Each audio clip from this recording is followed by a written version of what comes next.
Lord Bishop, Lord the justices that are here, our VC,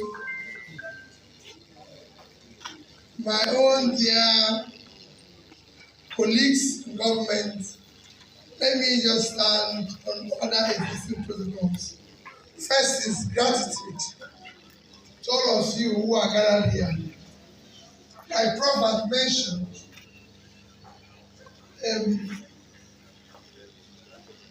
for me, I'm very, very grateful, appreciative of all of you that are here, of all of you who say, let's go, let's come and support whatever is happening here, even if you're passing by. I'm sincerely grateful. When Prof they were planning this, Prof has brought a lot of letters for me to sign and invite people. And I want to say that I said to Prof, I'm not going to invite anybody. And he says, you know, if you use your hand to invite, all these big people will come. And I said, Prof, if not me, I move around in Nigeria, I don't move around with those big people. So if people come to my occasion and sit there, it might actually be fake. Because I don't move around with them. I have friends. I have been in the financial industry, so I have friends from the richest to anybody can call. But there are people I met because of my reason. But the people who are here, most of whom I can see, are people I can call my own.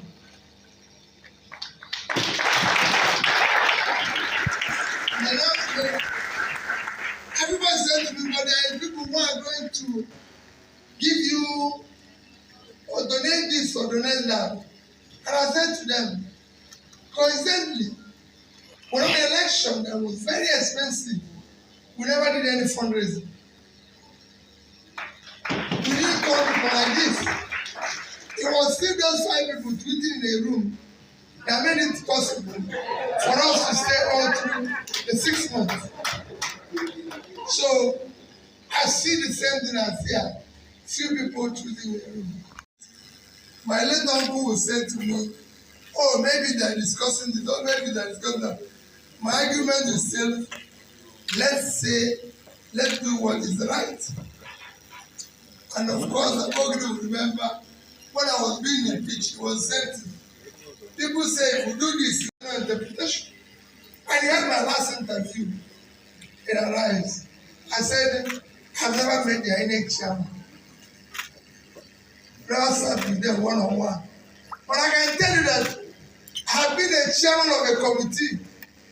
Professor Mahmoud is a member. While I was governor. Committee that did this university thing, I was the last chairman of that committee. That resolved and agreed the money university that demanded today. Mahmoud was that fund yes, was my member. But since he became my next chairman, I've never met him. Because I told him, you're a referee, just do your job. This country must stand on something. I don't have to meet you. You have only one vote. You can cast it for anybody. And then say what is right. If you want to say what is wrong, no problem. Anarchy consumes everybody. One day, this thing we are doing in this country will consume all of us. But we have to do the right thing. And that is where I stand in all this. I was at an event yesterday, Benghazi, and they said the World Bank, this World Food Organization have warned that will be hunger in Nigeria this year.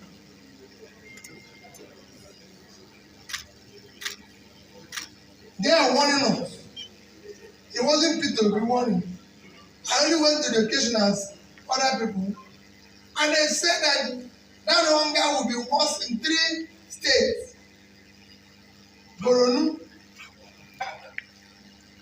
Adamawa, and Yobe. I didn't know the person who sat beside me as well. one of the states. But I told him a story. I said, really, I turned to him and I said, listen, you see what I'm talking about in this country? Why we must all get it right. This country, these states mentioned, 3 of them put together is 108,000 square kilometers of land. That is 5 times the size of Israel. Yet, Israel is doing food export. These 3 can't feed themselves. That is the problem of the country. Because we don't have leaders who want to help us. He asked me, how are you sure? I said, it's a simple thing.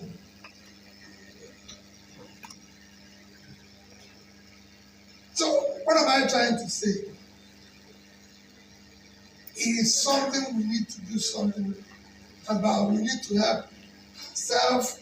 We need to start thinking about what are we going to do to have a better country.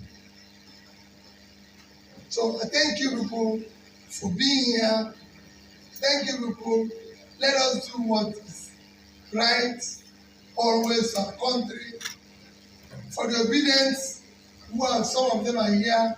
I thank you people because I'm now where the obedience, especially the youth, feel I'm very soft, I'm very apologetic, I'm very this. Let me assure you people, we are trying to build a new Nigeria. And that new Nigeria must be able to say sorry when we are wrong. We must be able to tell our parents, even when you argue with our fathers, we must go back to them and say we are sorry. Even if we are right. Because they are fathers. If we have to be in a situation where we argue our fathers and we take them go to hell, then we're no longer children. And that's what we're doing. It doesn't stop us from doing anything. I'm in this journey. I'm not in transit. Anybody who thinks that I'm in transit is waiting in time. I must be the president of this country.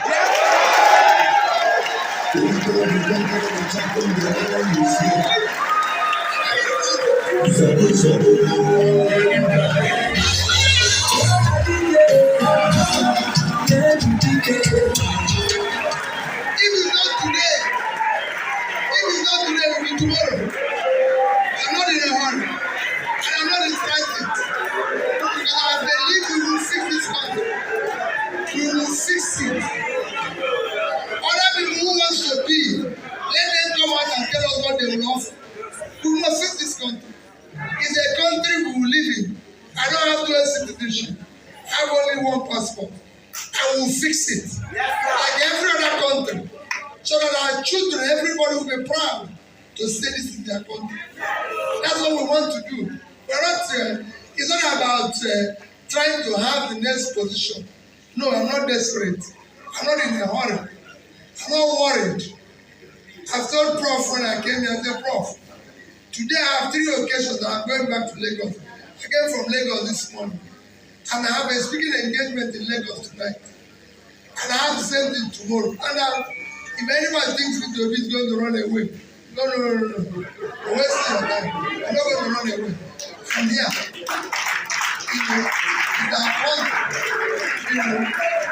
And I urge all of you to remain prayerful, peaceful. We're not going to quarrel with anybody. I'm in court now. Whatever is the decision of the court, I will respect it. I'm not going to riot. I will respect it. After which, we'll continue. But I know that we are committed to destiny of this journey. And we will get there when it's God's time. It is His time. Can say it's today, can say it's tomorrow. But for me, in my mind, I know I'll get to this destination. So, I thank you once again for the writers, for the chairman, all the people that are gathered here. I can tell you, the publisher, I'm so happy and excited, seeing these royal fathers who have been there for me for 8 years, supporting me in any way and everything.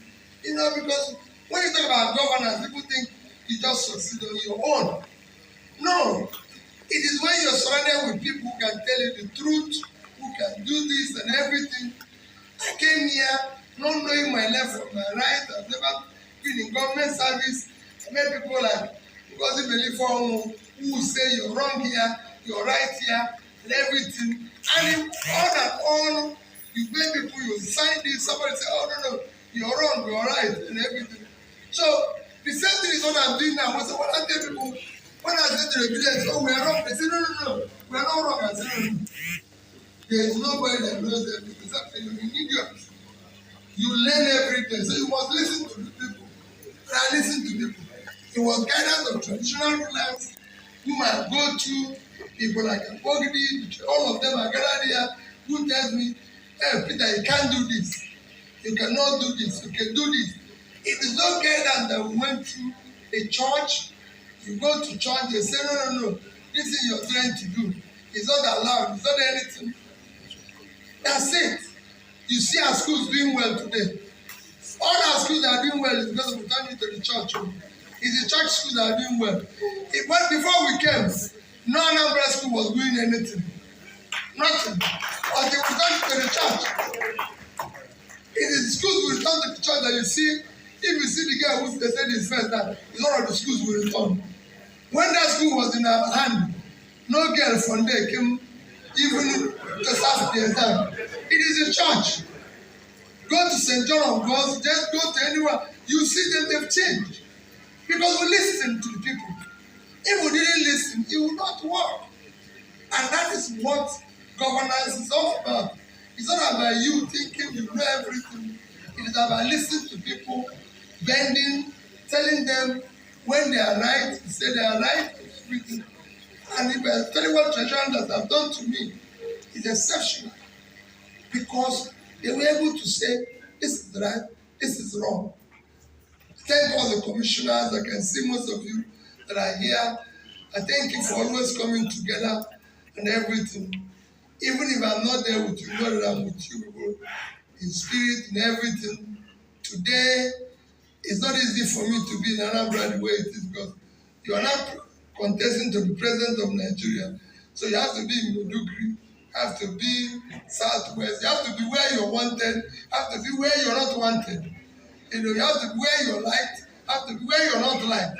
That is the essence of this business. Not always that people want to see you. I go to places, people say, what are you doing here? Why are you here? Who told you to come here? And I say, well, I have to come here because if I didn't come, maybe by the time I go out, somebody will say, let's manage you. And we continue to do it. So thank you, and God bless you. Thank you very much. One perspective. Put your hands together, ladies and gentlemen. Put your hands together. Put your hands together. It is now time for the photographs. You can see how voluminous the bird is. It's a collector's item. It's a collector's item. It was actually my brother and friend, terrific life writer in the Matai Macrobus, who first described His Excellency Sabitoli as a man that came far ahead of his time. Yes, so, and that is very, very correct.